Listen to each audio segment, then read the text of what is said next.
the Fayette Education Foundation is a nonprofit charitable organization, and we're delighted to have them here. That's right, and they strive to fulfill unmet educational needs and remove barriers to opportunities. And to tell us all about it is the executive director of the Fayette Educational Foundation, Carrie Bowling. Thank you so much for being here today. Thank you for having me. I appreciate it. Aww. Carrie, we should mention too, you brought a guest as well, and she's hovering over us as she always does, Dolly Parton. And she's not very tall, so that's good the couch is left, so yes. Oh, we love Dolly. Who doesn't love Dolly? I know. Exactly. And the reason I brought Dolly today is the foundation, one of our focuses in supporting public school students here in Lexington is early childhood. 58% of our students last year were not prepared to enter kindergarten. In some districts, some zip codes, it was upwards 70 to 80%. Oh my goodness, that's way too high. So literacy, language development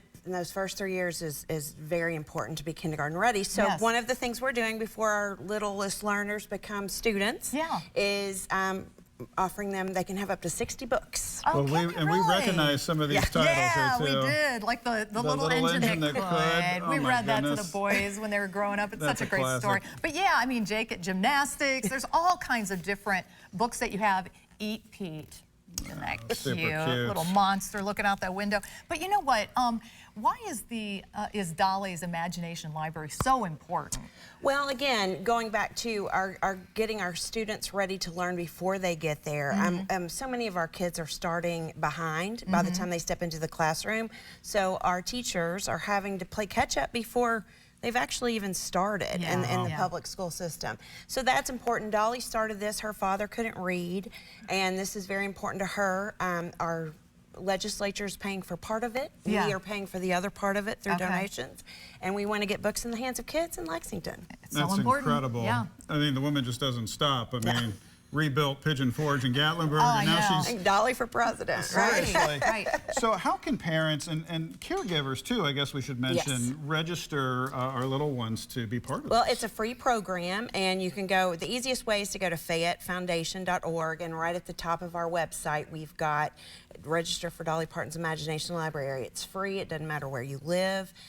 We just need an address and a birth date and a caregiver, an adult in the child's family to communicate with, and from birth to age 5, so they can get up to 60 books in their lifetime, their early lifetime. It's so important too. So what other things does the Fayette Education Foundation do? Well, our 3 main focus areas are, again, early childhood, because we know we've talked about the importance of that. The other is career and technical development, getting kids ready, work ready for you know, we're all going to retire someday, hopefully, right? So we've got to get kids in the workplace, and the needs are very different from what they were when I was in college or coming out of high school.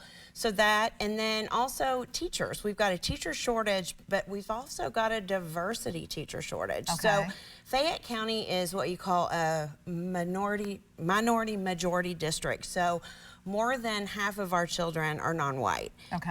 And our teachers, we've got about 17 to 18% of our teachers that look like those. And we've got very, very effective teachers, but as I mentioned, there's a shortage, so if we can bring in some people that look like these kids, it will be helpful. Yeah, representation is so important. Such important work you and your team are doing. Where can parents just read more and get up to speed with this? And and we should mention too, this is there's no judgment here. I mean, parents are working themselves to the bone. I mean, sometimes you just don't have time to put in the reading before they get to school. You don't, and I mean, just having them around for the kids can go pick them up, letting them touch them. I mean, there are so much research about just having the books in the home makes all the difference. So yeah, if you can read, great. If not, throw it at them and let them try to figure it out themselves. And it's all paid for, right? It's all paid for. It's 100% free for the families. Awesome. Thank you so much, Carrie, thanks for having me. We appreciate it.